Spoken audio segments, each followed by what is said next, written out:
తాకట్లో ఉన్న మీ బంగారాన్ని విడిపించి ఆ రోజు ఆన్లైన్ రేటుకి కొంటాం. Sharma gold company. నమస్కారం, మీరు చూస్తుంది సుమన్ టీవీ. నేను మీ కీర్తి. ఈ రోజు నేను చేసే ఇంటర్వ్యూ సంథింగ్ స్పెషల్. ఎందుకంటే నా ముందు కూర్చున్న వ్యక్తి అలాంటి వారు. మరి సరే, విషయానికి వస్తే తెలుగువారి సంవత్సరాది ఉగాది కదా. మరి ద్వాదశ రాశుల వారికి ఎలా ఉంటుంది? ముందుగా ఉగాది అనగానే పంచాంగ శ్రవణం మనందరికీ గుర్తుకొస్తుంది.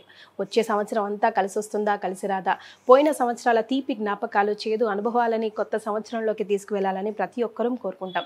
స్పెషల్గా నా ఎదుట కూర్చున్న వ్యక్తి నోట్లో నుంచి పంచాంగ శ్రవణం ఏ విధంగా వస్తుంది, ఏ రాశుల వారికి బాగుంది, బాలేదు అని చెప్తారు అని కొంచెం ఘాటుగా, కొంచెం తీపిగా, కొంచెం వగరుగా, కొంచెం పులుపుగా, కొంచెం చేదుగా ఉంటాయి వారి మాటలు.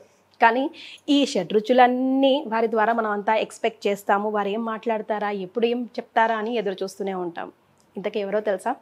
మన వేణుస్వామి గారు. నమస్తే అండి, ఉగాది శుభాకాంక్షలు. నమస్తే తల్లి. ఓం నమో వెంకటేశాయ. సో సుమన్ టీవీ ప్రేక్షకులందరికీ కూడా శ్రీ విశ్వావసునామ సంవత్సర ఉగాది శుభాకాంక్షలు.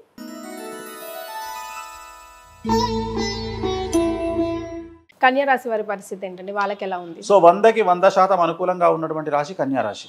సో ఈ సంవత్సరం కన్యా రాశి వారికి పట్టిందల్లా బంగారంగా ఉంటుంది. కొత్త పదవులు వస్తాయి, కొత్త ఉద్యోగాలు వస్తాయి, కొత్త అవకాశాలు వస్తాయి. విద్యార్థులకు ఉత్తీర్ణత శాతం పెరుగుతుంది, మార్కులు పెరుగుతాయి, ప్రేమలో సఫలం చెందుతారు. అలాగే వీసాలు వస్తాయి, ఉద్యోగాలు వస్తాయి, ఉద్యోగస్తులకు జీతాలు పెరుగుతాయి, ప్రభుత్వ ఉద్యోగస్తులకు పై అధికారుల మన్ననలు పొందుతారు, ట్రాన్స్ఫర్స్ ఉంటాయి, అలాగే ప్రమోషన్లు ఉంటాయి. రాజకీయ రంగంలో ఉండే వారికి విశేషించి అనుకూలంగా ఉంటుంది.